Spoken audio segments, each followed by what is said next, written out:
어떻게 보면은 정부의 입김대로 공시가격이 반영이 될 수 있는 구조죠. 부동산 정보를 국가가 독점을 하게 되면 좋은 서비스가 나오기는 힘들겠죠.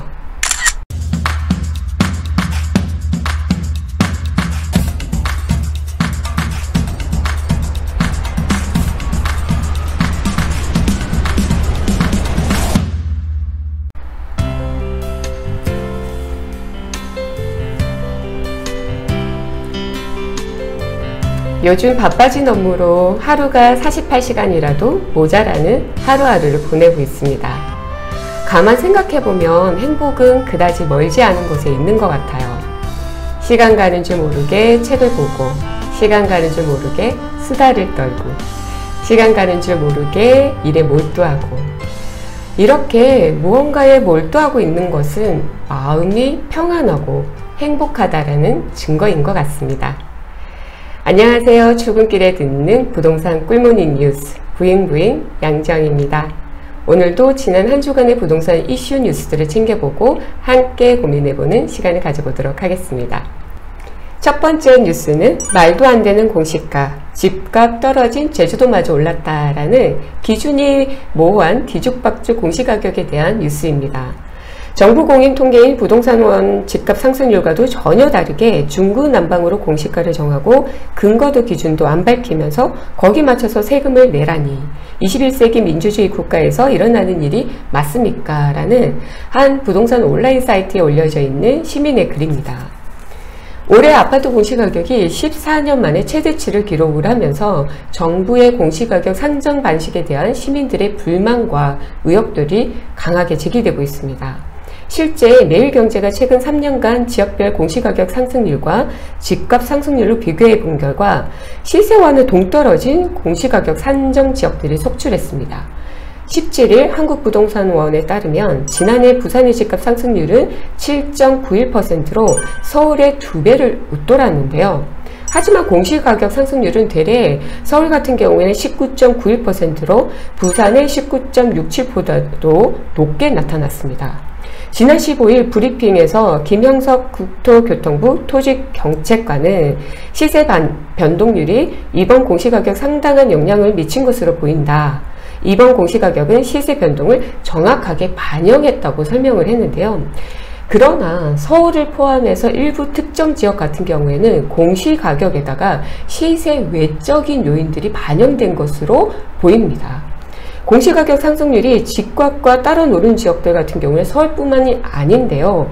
경북의 경우에는 지난해 집값 상승률이 1.39%로 광주와 전남 대비 낮았지만 공시가격 상승률은 6.3%로 4%의 상승률을 보인 광주와 전남 대비 높게 나타났습니다. 제주도 같은 경우에는 지난해 집값이 마이너스 1.95%로 떨어졌는데요. 반면에 올해 공시가격은 1.71%로 올랐습니다. 공시가격은 한국부동산원이 자료를 제공을 하게 되면 국토부가 부동산 가격 공시법에 따라서 적정 가격인지 따져서 책정을 하게 됩니다.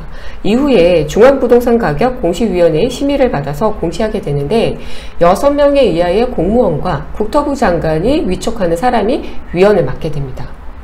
어떻게 보면은 정부의 입김대로 공시가격이 반영이 될 수 있는 구조죠.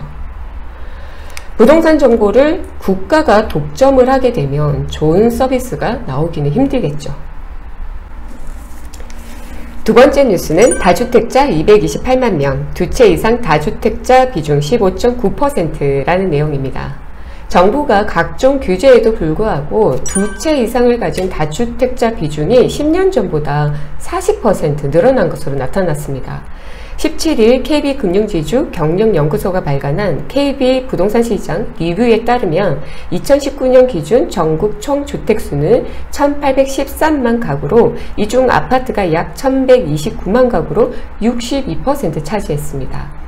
주택을 소유한 개인은 약 1434만 명으로 전년 대비 2.3% 증가를 했고요.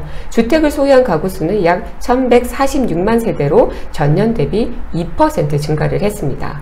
특히 2채 이상을 소유한 다주택자가 크게 늘어난 것으로 나타났는데요. 2019년 기준 2채 이상 주택을 보유한 다주택자는 약 228만 명으로 2012년 163만 명보다도 65만 명이 증가를 했습니다. 다주택자 비중은 전체 주택 소유자의 15.9%를 차지를 해서 6명 중에 1명꼴은 다주택자인 것으로 나타났습니다. 대기업을 보면은 한 팀이 한 6명 정도가 되잖아요. 그렇다면 그 한 팀에서 6명 중에 1명은 다주택자인 거잖아요. 지역별로 보면은 제주가 34%로 다주택 가구 비중이 가장 컸고요. 이어서 세종시가 32%, 충남이 31% 순으로 나타났습니다. 시군구 단위로는 서울 강남구가 35.7%로 전국에서 가장 높게 나타났고요. 제주 서귀포시도 35%, 서울 서초구가 34.9% 순으로 나타났습니다. 의외로 제주도가 상당히 높게 나타났죠. 제주도 같은 경우에는 자산가들이 제주도로 귀농을 한다라는 것도 있을 거고, 서울로 분가를 하는 자녀를 위해서 주택을 미리 사두는 이유도 있겠죠. 세 번째 뉴스는 신도시 땅 투기 의심 공직자 23명 수사 의뢰, 청와대 4명 의심이라는 뉴스입니다. 정보합동조사단이 지난 19일에 상기 신도시 투기 의혹과 관련 2차 조사 결과를 발표를 했는데요. 상기 신도시와 가까운 지역 내의 토지 거래자로 28명이 추가적으로 확인이 됐습니다. 지자체 공무원이 23명, 지방공기업 직원이 5명이었습니다. 이 가운데 실제 투기가 의심돼서 정부가 수사 의뢰할 대상은 23명입니다. 투기를 한 것으로 의심되는 지자체 직원은 광명에서 10명, 안산에서 4명, 시흥에서 3명, 하남시에서 1명이 나온 것으로 조사가 됐고요. 지방공기업에서는 부천도시공사가 2명을 비롯해서 경기, 과천, 안산도시공사에서 각각 1명씩 투기 의심 직원이 나왔습니다. 1차 조사에서는 LH와 함께 국토부 직원을 대상으로 해서 20명의 투기 의심자가 나왔고요. 그러니까 1차와 2차 조사 결과 정부가 밝혀낸 투기 의심자가 현재까지 모두 43명이 된 겁니다. 이번 2차 조사에서는 상기 신도시 관련 지방자치단체 공무원과 지방공기업 직원 모두 8,780명에 대한 조사가 이루어졌는데요. 상기 신도시 후보지 발표가 됐던 2013년 12월, 그러니까 5년 전부터 현재까지 거래 내역이 조사 대상이었습니다. 2차 조사에서도 토지거래 외에 상기 신도시와 가까운 곳에 주택 거래를 했던 직원들이 있었다고 합니다. 합수단 조사 결과에 따르면 모두 237명이었는데요. 이 부분들은 수사 권한이 있는 특별수사본부에 이첩이 될 예정이고요. 그동안 계속 문제로 지적되어 온 부분이긴 한데 이번 조사에서도 개인정보 동의서를 제출하지 않아서 합수단이 조사를 하지 못한 직원들이 127명이 있었다고 합니다. 합수단은 이 부분도 특수본에 통보할 예정이고요. 또 같은 날 청와대에서도 투기 의심 직원에 대한 자체 조사를 결과를 발표를 했었는데요. 4건의 투기 의심 사례가 있었다고 합니다. 아직까지 이번 조사에서 포함되지 않은 사람들이 있습니다. 지자체와 지방공기업 직원들이 아닌 이들의 배우자라든가 직계 좀비속은 조사가 이루어지지 않았는데요. 이러한 부분들에 대해서도 정부는 특별수사본부에서 토지거래 내역 정보들을 활용을 해서 철저하게 광범위하게 조사하겠다고 밝혔습니다. 이 부분들이 어떻게 규명이 되느냐, 앞으로 남은 중요한 분수령이 되겠죠. 네 번째 뉴스, 양도세 중과 앞두고 절세 매물 늘었지만 집값 하락은 힘들 듯라는 뉴스입니다. 전국 아파트 매물이 한 달 전보다 16% 늘어난 것으로 나타났습니다. 비교적 가격이 낮은 아파트가 많아서 젊은 층의 패닉바잉이 몰렸던 서울 노원구의 매물 증가폭이 컸습니다. 재건축을 추진 중인 상계주공 5단지와 상계주공 14단지 매물은 1개월 만에 2배 넘게 늘었습니다. 서울에서 한 달 전보다 매물 증가폭이 큰 아파트 단지 상위 10곳 중에 4곳이 노원구로 나타났습니다.